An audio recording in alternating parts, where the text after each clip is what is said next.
Hello, good morning po sa inyo lahat. Ito po si Randy Hebron TV. Okay, so nandito tayo sa ating cording area. Dito sa ating farm. So, yung gustong bumili ng sisew, day old, meron pa tayo mga pahabol na papisa.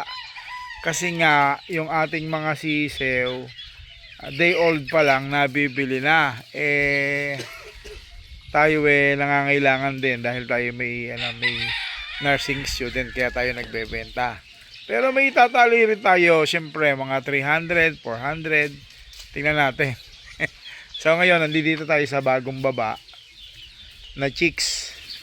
So mga 1 month old andito sila sa aking range area. Ito yung taas, yung kung makikita nyo yung kabila ng dulo. Ito yung hindi kita doon sa dulong yon. Kasi may mga puno to, ayan. So, pero may init din, ayan, yung ating range area dito. So, isa to sa range natin. At kukumustahin ko ulit yung mga followers ko dito sa YouTube channel ko. So, papakita ko lang yung mga bagong babang sisiw natin dito. So, ayan. Yung friendly doggy aw-aw, andyan dyan. So, ang laman nito, baka 150 lang. At yung kalahati nito, naibenta din natin. So, yan. Yan sila at yung iba nandoon sa sulok. Nagpapalamig. So, ayan. Ayan sila. So, tulad ng dati, yun pa rin yung bloodline nating mini-maintain. Boston, Golden Boy, Bulik, Abuhen, Abunayon, Kanawayon. Pero galing pa rin sa bloodline ng Boston. Wala nang iba.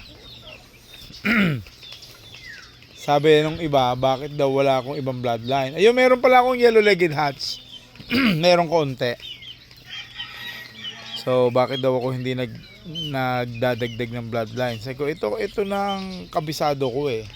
Mahirap po kasi magdagdag ng bloodline dahil sa unang taon, pangalawang taon, inaaral mo sila kung maayos ba, magiging kursunada nyo ba yung mapapalabas nyo pag nagdadagdag kayo ng bloodline.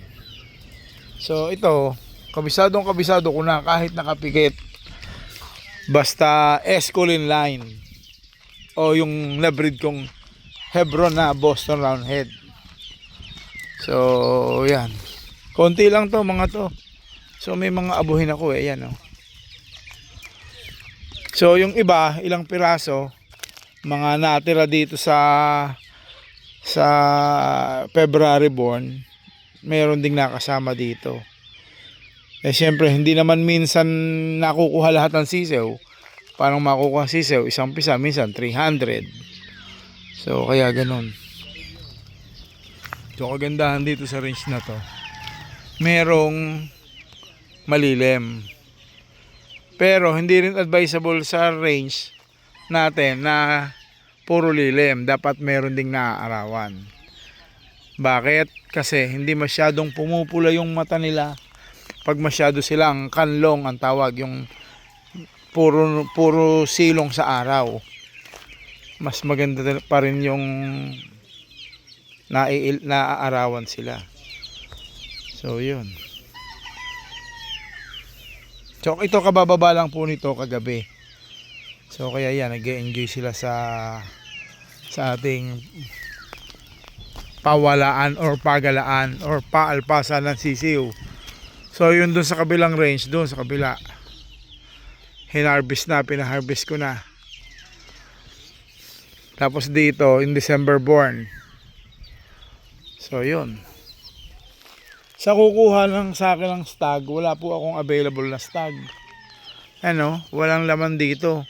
Ano, wala akong available na stag. Puro breeder po yung natira dito. Breeder, Kanawayon, broodcock, ayun. Brood bull stag, marami tayo, tsaka pulet. So yun. At sisikapin kong makapagtali dun sa Bulacan ng madami. Kaya non-stop tayo sa pagbe-breed this season, itong 2026 na to. Para mapuno natin yung kabila. Hindi ko naman mapigilang hindi magbenta ng sisiw. Dahil yung iba hindi rin natin mapahindian dahil very close na rin sa atin, matagal ng suki, kailangan din nila. Sabi ko, hatian mo na lang ako. Total, binabayaran din naman nila.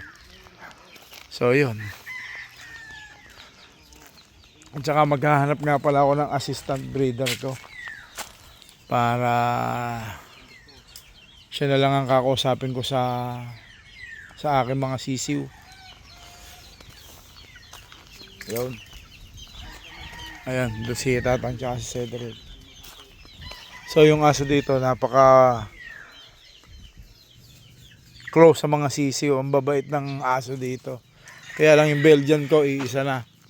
Bala ko ulit mag-breed. So, yan. Yan ang ating cording. Ang sarap tingnan, ang sarap sa mata. Pero syempre, ang pagmamanok ay hindi gawang biro. Napakadaming problema. Tulad nga ng paulit-ulit kong binabanggit. Ako'y humahanga at saludo sa mga nagmamanok o nagpa-farm na wala sa Pilipinas or OFW, basta wala sa Pinas, na name-maintain ng walang problema ang manukan. Lalo na sa tao. Madami diyang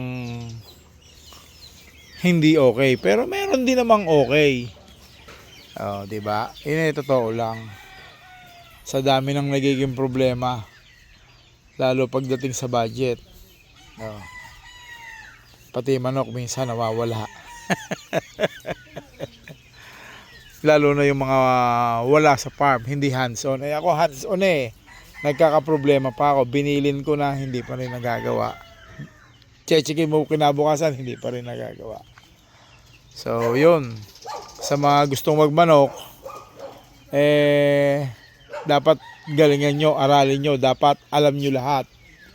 Hindi ko naman sinasabing gayahin nyo ako. Pero talagang, yun ang advice ko sa gustong magmanok. Para wag nyong awayin yung magiging tao nyo. Para alam nyo kung tama yung sinasabi nyo. Kasi marunong dapat kayong umalaga ng sisew. Marunong kayong mag-maintain ng nakatali. Marunong din kayong mag-breed. Pati pagtari at conditioning, aralin nyo. Mas maganda. Para hindi ka na nag-aalala.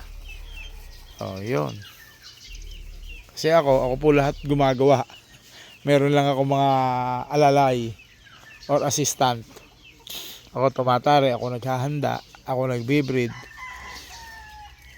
Kaya lang, pag hindi rin maayos ang assistant, wala din. Kailangan talimteng or may ulo ding tinatawag. So yun, hanggang dito na lang tayo. At tayo ay hindi pwedeng mag-upload ng mga na sobrang selang po ni YouTube.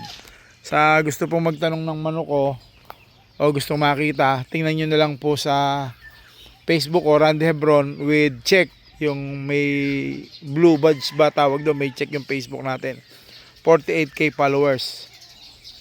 Tapos yung bitaw, nasa my day ko lagi. Tapos yung hanggat maaari, gagawin natin ulit na mag-upload tayo kahit sa Bilibili. So yun, hanggang dito na lamang po. Ito si Randy Hebron TV. Salamat po. Thank you. Bye-bye.